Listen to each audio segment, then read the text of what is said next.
Hello, everybody. This is Zach with the Builders Brotherhood. And if this is your first time to the channel, then welcome. And if this is not, then welcome back.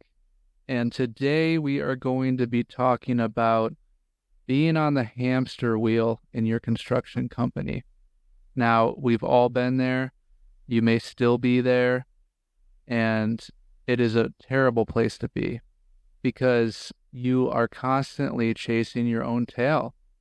And it's going to lead you to having the potential doubts in your capabilities of continuing your business. And unfortunately, being stuck on this hamster wheel has actually put a lot more people out of business than you'd like to think. And so, what is the hamster wheel? Well, basically, in this industry, you could say it for so many different things, but I'm going to just break it down in this video as when you're just in the constant cycle of just selling a job and doing it and not being able to project or forecast into the future. If you're just constantly just working on the job that you're doing, maybe you're even actually physically in the field doing the work, and you're basically just getting the next job as you finish the job that you're on. So you're just always, if you have any sort of downtime, uh, or there's a lull in the economy or something, or it's a certain type of year with the weather condition, then it could totally cut off your flow of income to the business because you're relying on that next project to come in.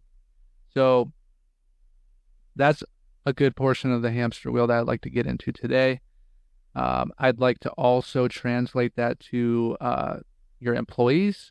So you can have a hamster wheel of employees, and that is, let's say you're trying to build a system for your business. So you need people to fulfill certain roles to have that ecosystem working as a system in your business. And every time you think that you're getting ahead, you're finding the key players, you're finding quality people, something happens. Either they have some big life event that causes them to have to leave the company, or they went from being the best employee ever to one of the biggest pains in the neck, and you're forced to have to actually let them go. And this can, if you aren't able to get out of this cycle because you're not able to retain enough key employees, then you're just going to be constantly relying on people to stay in your business. And that's a bad place to be. So I'd like to get into that as well.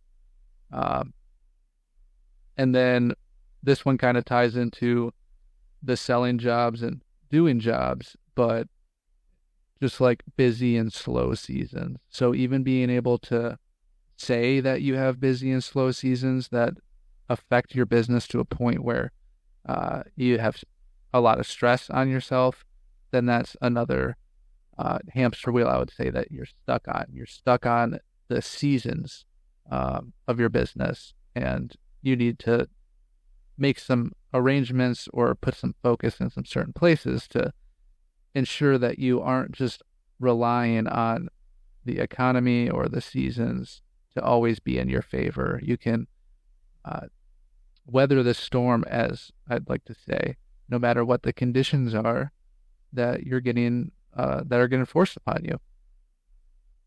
So let's dive into this first one, the selling a job and then doing a job and then selling a job and doing a job. There's not one good way of saying how to get out of this, but I'd like to just give maybe a roadmap of how you can get out of it. And I'd say that you need to, if you're having this issue where you're selling these jobs and you're doing them, then I would say most likely a lot of the jobs that you're doing are not your ideal job because you're being forced to take them. and it's either just super out of your realm of skill or what you even like to do, um, or yeah, you just like you're miserable doing it. So what you need to do, I would say, is it doesn't matter what your business is. If you're an electrical contractor, let's use electrical contractors. So if your specialty is new construction rewires and you're struggling to find projects where, let's say it's a new build and you're the go-to subcontractor for the general contractor that's doing the build, and you're not getting calls, you're not getting awarded bids, and what happens is that you're forced to actually take some of these smaller jobs. Well, if that's what your business model is built around, is doing the new construction, then you need to be taking steps to ensure that you're getting those projects. So you need to be shaking the hands with the GCs. You need to be meeting new GCs. You need to reach out to your community. You need to go to new developments and hand out your business cards. You need to look up the potential projects that are coming into your city or township and figure out who all the people and players are in that.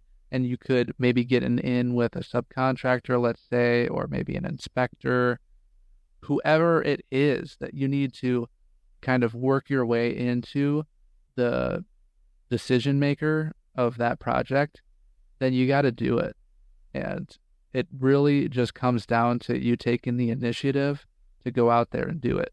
You need to drive around. You need to come up with a game plan for the day. Let's say you have a day, like a Tuesday off, and you have no work for that day. You can't just sit at home and wait for the phone to ring.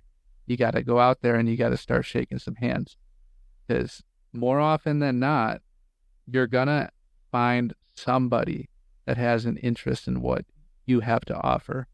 And if you're showing that initiative to actually go out there and just grind and just shake random strangers' hands and try to meet people, that's going to exude a level of respect from those people off the get-go, because not many people are willing to actually do that.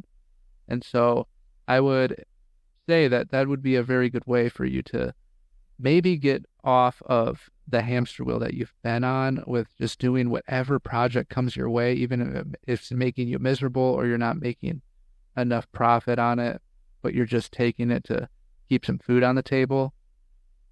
I would say don't just like totally write those off, and don't just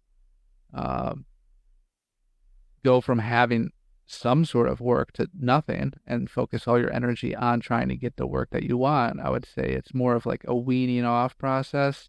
Is maybe you need to dedicate a day every week now to getting these new leads. So all these jobs that you're doing that are not ideal for your business, well, you're only available 4 days a week, let's say. That fifth day of the work week, you need to be going out there and you need to be shaking hands with people. And if you're a business owner and you want to be successful in this industry, or basically any industry as a business owner, you cannot have any fear when it comes to meeting people and communicating, because that is the number one skill that is needed to be a business owner. Is you got to be able to communicate effectively with everybody that you have to interact with to keep the business going. And so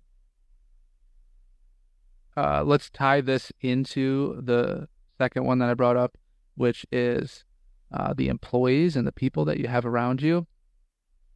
This one's really difficult because, especially nowadays, it's really hard to find people who are really excited to be in the trades. Sometimes you can, and those people you need to hold on to for dear life.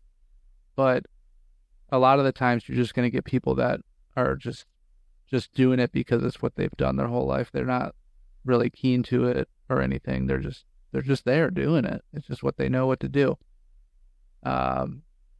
So to get off of the struggles that you've had, in the business with employees, you need to just look at it from an aspect of who do you have working for you right now that you cannot afford to lose. And those people that you cannot afford to lose, then you need to give them incentives to stay. Because what the next step that you're going to have to do is going to spook them. And you're going to have to cut off the people that you don't want around. It can change the culture or the vibe or whatever you want to call it in your business when you start laying people off. People talk to each other, they communicate throughout the day, and they talk about you as the owner. And if you start making some of these decisions, then they're going to definitely get scared, or they're going to get upset, or whatever. They're going to just not be super happy about the situation unless you're showing them some sort of admiration for what they bring to the company. And it doesn't have to be a humongous bonus or a $10 raise or anything crazy, but whatever your business can afford, take that step and do that. Offer those people a raise, a bonus, whatever, a nice dinner out. Tell them that you really appreciate that they're here and they're sticking around and that they're working with you to build this company. And that way, when you do lay off the people that are just hurting your business, you're not going to scare them off. So focus in on those people, get rid of the other ones, and start to bring them in on the future of your business. So if you have a vision, you should have a vision of what you want the business to be. If when you close your eyes at night and you tell yourself, I just want this. I want to have a self-sustaining business that I can pop in and out of. I want to make X amount of money, whatever it is. Bring your team with you in on those goals and those visions and get their input, give yours, and come up with solutions on how to build the business together. Because ultimately, you're never going to reach all the goals that you want to reach unless you're utilizing the people around you for the best of their abilities and taking some of their input as well. They're the ones that deal with a lot of stuff on the business or in the business that you don't see on a day-to-day basis, and they might have some good input as to how everything can work a little bit more efficiently. And so take that in, create what you need to create, if it's SOPs, if it's some safety standards, whatever it may be, and start building those systems. And now if you want to talk about systems and systems that can potentially work for your business, then look at some of my other videos and they will help you on that track. But this is just about getting off the hamster wheel. So this is just ground level stuff of what are the steps that you can take to get off of it. And they're not easy steps to do. You need to go out of your comfort zone. You need to get rid of the people that are hurting your business. And you need to maybe scale down before you scale up. That's not easy to do. You get complacent in your comfort with what you have going on, and to take a step back almost feels like you're losing a limb or something. But you're taking a step back so you can take 2 steps forward. When you get to that level where you cut away all the rot from the business, you are focusing in on acquiring the projects that you want to acquire, and you're praising the people that are helping your business grow, then that's when you can take a step back and you can focus on how to build the business then. And now, back to the beginning when I said, let's focus in on only working 4 days a week. And this is only if you're working in the business, which is most of the people who are stuck on the hamster wheel. If you're not working in the business and you're working on it, then you got a leg up in this scenario. But to all the people who actually put a tool belt on and are working in the field, switch to working 4 days if you can afford it. You can afford it because you need to, or else the business is going to probably go under because you're not doing the work that you want to be doing. And you need to at least delegate 1 day a week to finding those projects that you want to work on. What is that project that would just keep you solid for a while, make you happy, maybe propel you into getting more of them? Chase that like it's the last scrap of food before you starve. Find it, and you can. There's plenty of work going on. I'm sure you see all the work that's being done in your locale. So it's out there.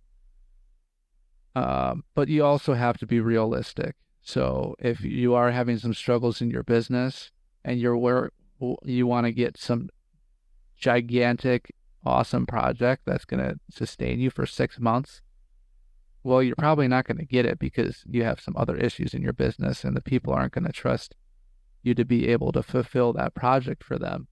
So there is a little bit of a give and take, but you need to be shooting for what your business can handle. So if it is literally just you working in the business, then yeah, don't take a commercial 4-story building rewire if we're talking about the electrician again. Take something that's more realistic, but is still part of what you want to do. Maybe at a smaller scale, and then you can scale up. Or get something that's just out of what you feel comfortable with, that's going to be your foot in the door into more of these jobs. And maybe that's the opportunity for you to actually bring somebody on. Get your first employee, get another one, you already have some, and test the waters.